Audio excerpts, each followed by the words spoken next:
now you've had a couple of days to dissect what happened on Saturday. Do you feel any better about it, or do you still feel the same way you did? I don't feel any better because it's a game we should have won. You know, gave ourselves a chance to win at least.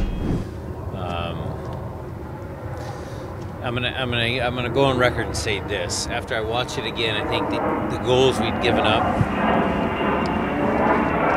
including the first one, were team goals that we could have done better as a group. I mean, not just Steph and, okay, at the end, Gustav, you know, Agudelo gets in front of him, and, you know, the last one, you know, the counterattack when we're pressing forward. In each one of those three goals, there were circumstances leading up to those actual goals, and we watched the film this morning with the group, and I just asked them to take a look at it and say, you know, reflect back on what you could have done differently, or if there was something you could have done differently to help prevent those three goals. So we'll try and, you know, theme of this week will be, you know, team defending. On the goals that are coming on crosses, is there any one common denominator you're seeing from the ones that you've seen the previous 3 weeks? No, I mean, the guy hits a pretty early ball. Agudelo gets in front of Gustav, yeah, but you know, he hits it pretty early. We'd worked last week about blocking crosses, and we didn't get out fast enough. So there are some things that again, it's, you know, soccer's a game where, you know, you just got to keep practicing, making sure they get the proper reps and understand their responsibilities. And so that's part of just the training week for leading up to Toronto as well. I'll ask one more. All the new faces that you've had to play on the back line, how much is that playing into some of the mistakes you're seeing? Well, Jeff, it plays some part of it, but, you know, I'm not going to make any excuses. I mean, the guys have played well. I would say that, you know, you get some performances, these kind of performances, we've been up and down a little bit more than I'd like. I mean, I think we're trending in the right direction, but some of those little dips as we're going up, you know, that's what did us in. You faced two teams in a row that aren't really concerned with possessing the ball on their own and try to counter. Do you have a little bit of positivity knowing that Toronto is not that type of side? Way. No. Yeah, they'll probably step higher up the field. I mean, Giovinco and Altidore, they do a good job, but I mean, I don't know. Every game is different. The players have to get a feel for the game. You know, I could say on the third goal, yes, we were really pressing because it was 2-0. But the flip side of that, and it happened, you know, in the first half as well. It almost was like the game was, you know, we had so much possession that guys kind of forgot about what was going on behind them. I mean, we were possessing, and then, you know, were the center backs tight? Was Ozzy and Christian, were they aware of what's going on? It almost like they lulled us to sleep a little bit. So we learned that lesson. But, you know, could happen in Toronto too. They've got a game, midweek game, so against Orlando. So maybe they come here and bunker and counter. Maybe they think that's the way you can beat the Sounders. I don't know. There's been a lot of discussion about just Jordan and his positions. Is he a winger? Is he a forward? Where does his future lie? And I think he's looked pretty good in both of those roles. What are the variables and kind of stuff you think about when you are deciding where to play him just this season and just going forward? Getting his ankle healthy. That's number one. I mean, you guys saw the replay. It was a pretty nasty tackle. Not nasty in the sense that the guy meant to hurt him or anything, but, you know, he rolled it again. So we need to get that 100%. He scores that goal. You know, we're not talking about this because he was perfect positioning. Dempsey gets the ball. He's turning. He's coming at a little bit of an angle. He's in behind a fast right back, and he should score. And we're not talking about this. You know, then it's, hey, Jordan's really embracing his new position instead of which position does he fill. The flip side of that is Will did okay too. You know, Will got another goal. So I think it's been okay. How serious is the ankle after that? Same as before. I mean, he'll probably play because he's a tough kid, and we'll just keep our fingers crossed it doesn't happen again. Did Torres get through his substitute appearance okay? Yeah. Yeah, like I said, that was unexpected. He took one for the team there. He wasn't supposed to play.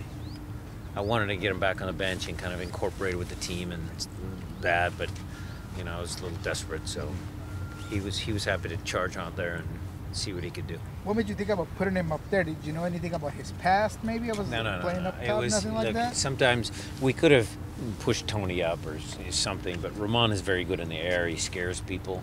So, as the game was progressing, in case we had to dump balls into the box, I wanted him to be, an animal inside the box and get his head on things. And, I think it worked. I think he drew some attention. With the other 3 defenders that have been out, any updates on them? Those will be day to day. Brad had full training in today. Hit some pretty good max speeds. I'll have to make sure I get the report tomorrow. You guys can ask. Chad was out here in soccer shoes, which was good. Roman was full training. So we're getting there. Fisher? Fish was out here as well, but he only did a partial training today. Hey, Brian, going back to the team defense, is it the communication, guys marking up, are people in the right spot, or is it all Just of making those? plays. Guys got to make plays. That's, we got to make plays. And are you saying, like, make the play when they have to take the ball away, or or just... I mean, I'll run through the first goal, which was the most dramatic, right? Right. So Tony kind of lofts the ball out to Jordy DeLem when Gustav was there. He could have played square, safe. He elects to try and get the ball in behind. Okay, it's a tough ball, right? Jordy has to get up. He's got a guy right on him. He heads it. Christian comes close, right? He comes and challenge for the ball at midfield. If Christian just kind of plays a little bit more, just like this, the ball doesn't get behind him. Okay? Then the guy comes, where's Ozzy then? He's got to play left back because Jovan's higher up the field. And Ozzy stepped forward and Jovan in his right position. I mean, and can Steph make a play? I mean, it's just, guys have to make plays. That's just part of the sport. It's sports in general. Teams that make plays, they win games. Is that the same thing with kind of Gustav that's had a couple of mistakes in positioning at times? Yeah. I mean, that goal was, he's got to learn to get in front, but, Agadella's probably done that to half a dozen other guys. We're going back all the way to the San Jose game when Wondolowski scored and people were saying, oh, he slips and, whatever, but how many times has Wanda done that to center backs in this league? End up at the back post scoring goals. I mean, it's just the game. And on a positive note, could you elaborate a little bit on Will Bruin's good positioning in order to score and his ability to always kind of get it? I said it after the game. His instincts in the box are tremendous. You watch that goal, obviously it's a good ball by Jovan, but he gets in front of 2 guys. He gets in front of 2 guys to score. So he's been good. Jovan Jones, 2 assists, tied for league lead in assists as a left back. If you had to defend that, if you had an opposing team that had a left back that was able to create goals in that way, what do you do? I'm not going to give Vanny any answers. Dave. That wasn't the goal. I mean, Okay. Jovan Jones. Jovan Jones has been really good for us. His entire time he's been here. I think he's the best left back in the league. So how other teams try and slow him down, that's up to them to decide. Because I think he's multifaceted. That's another thing. So, okay, you think you can, maybe pin him back, right? Maybe you push guys on his side, you push him back. Well, he's fast enough in transition that he'll beat your guy back up the field. You can say he's a very good dribbler, and you stick a guy out there and, he'll find the right pass then. So he's got a lot of things to his game. Is there any extra luster or emotional intensity maybe with an MLS Cup rematch, or do you kind of try and push that out of your mind? Every game is vital for us. It'll be a big game because it'll be a good crowd again. The crowd was good. It'll be another big crowd. It'll be a Saturday afternoon game. big drama. You know, it is a rematch. Everybody's going to read the press, but for us, it's a game. It's a game. Against Altidore and Jovinko, how important is it to get Chad Marshall and Roman back out on the field? Well, we'd love to have them. We'd love to have them. Roman did a pretty good job on Altidore last in the final. Absolutely.